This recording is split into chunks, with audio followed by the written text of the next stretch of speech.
muri iyi minsi dufite agakiza kari mu busirimu bukabije, dufite agakiza kari mu busongareri. Ntabwo abantu bagishaka kuvuga ibyaha bakoze. Icyo kintu kirakomeye kukivuga muri iyi minsi. Nta mwigisha ugishaka, nta mushumba ugishaka, birabagoye kubivuga.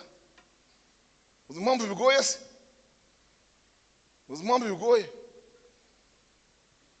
Muri no minsi turashaka abantu buzuye urusengero cyangwa sare, ariko bigoye kuzabageza mu ijuru. Niyo mpamvu ubusambanyi bukugarukana, kwikinisha bikagaruka, marari uburyo bwose, ubujura bukagaruka, mbese bigenda bihindura isura gusa, ariko bigaruka ari ibyaha kandi ari bibi.